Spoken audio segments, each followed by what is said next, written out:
What's going on, Guardians? It's Tizzle here. In this video, I'm going to go over everything you want to do to prep for the new Witch Queen expansion. I made one of these guides back around Christmas, but we have since gotten more information, so now I want to do an updated guide as some of the things from that video have changed. First up, bounties will carry over for Witch Queen, so let's talk about bounty prep.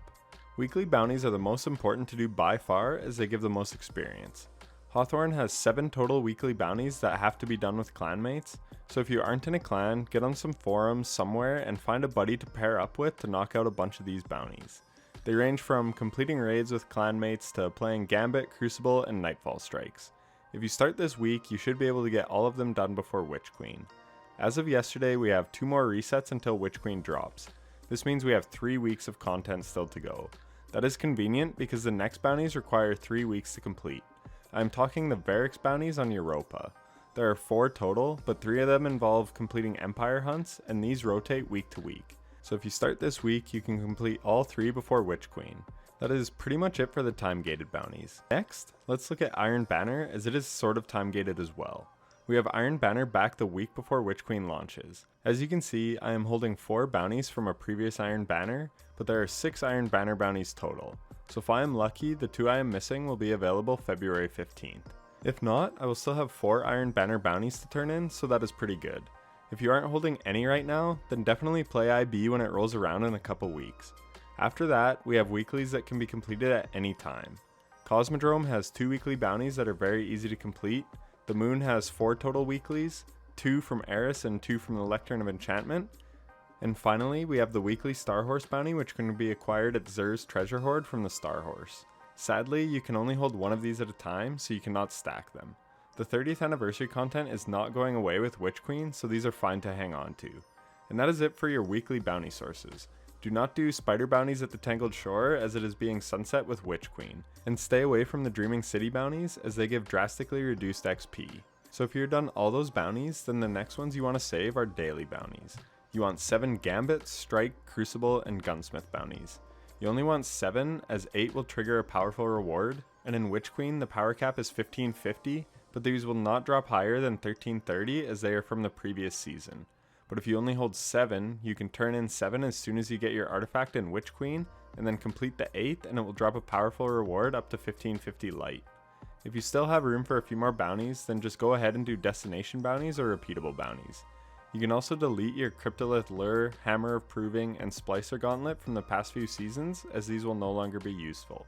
This will clear up more space, allowing you to hold a few more bounties. But do not fill your capacity up completely, as we are almost guaranteed to get some new quests with Witch Queen.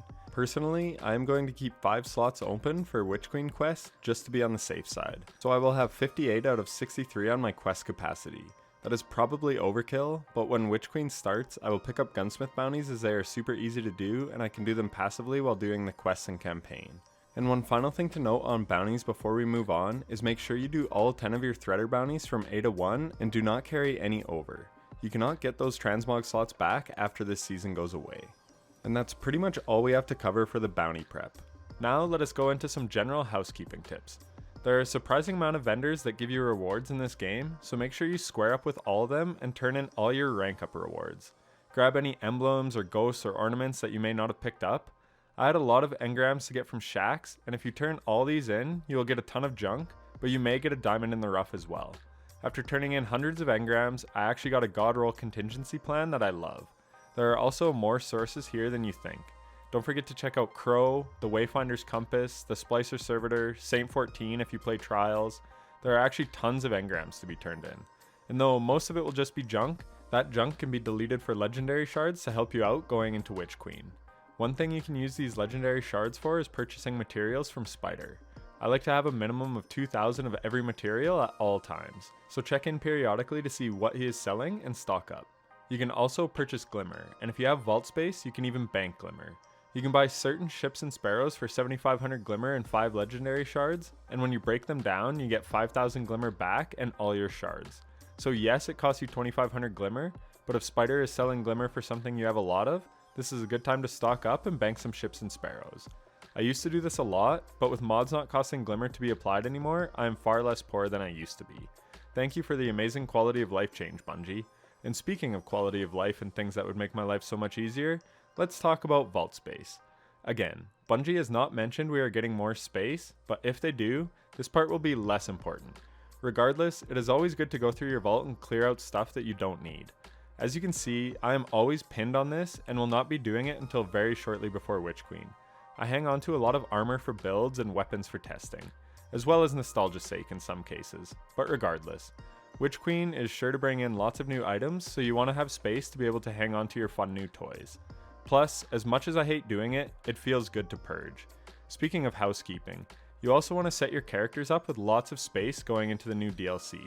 The first 200 levels or so, blue armor and weapons can even help you, but you do not want to be infusing stuff all the time. So I like to have at least 3 open slots on all my character inventory spaces. This allows me to wear the armor I want and that I often use, but also to hang on to things purely for light-based purposes. This will require vault space to hang on to items that could normally be held on your character, so again, another reason why clearing out your vault is so important, but you will be glad you did. Another thing you definitely need to do is turn in all your gunsmith materials, as they will be going away in Witch Queen. A couple other things you may or may not want to do is stack up on upgrade materials. I had heaps of enhancement prisms and shards, so I masterworked a ton of stuff recently to try and use some resources up. But you also want to have a decent supply of prisms and shards for upgrading new exotics that will come in Witch Queen. There will be a new raid as well, so raiding a bunch now for Spoils of War is also a good idea, so you can get some new God Roll loot early after it drops. I recently spent a bunch on a Fatebringer and found Verdict, but I may run some raids in a few weeks to replenish my stockpile of spoils. Oh, also make sure you have 25 upgrade modules going into the new season. And lastly, take off all the artifact mods from all your armor. In the past, it prevented people from equipping things like hand cannon targeting if their armor piece had a seasonal hand cannon targeting on it from the season before. It's a weird little thing, but just another thing to do to be fully prepared. But that is all I can really think of. If you have any other suggestions for things to do before the launch of Witch Queen, comment it down below to help people out and also to give me something to consider. I would really appreciate it. Before I let you go, I guess I should just say that none of the bounty prepping is actually necessary. If you don't want to burn yourself out on Destiny stuff before the new content comes, then just take a break. This is just a helpful guide for those out there that want to be as prepared as possible. Personally, I am stacking bounties so I can put out breakdown videos of all the new artifact mods, so if you want to see content like that, consider subscribing. Let me know down below if any of this video helped you in any way. It always brightens my day to hear that my content is helping you guys. I hope everyone is as excited for Witch Queen as I am. I think it is going to be super fun, and I have been waiting years to fight Savathûn. And up here in Canada, February is always super cold, so I'm looking forward to hibernating in my house for a couple of weeks. Anyways, once again, I hope this guide was helpful, and if you made it this far, thank you so much for watching. Take care, Guardians.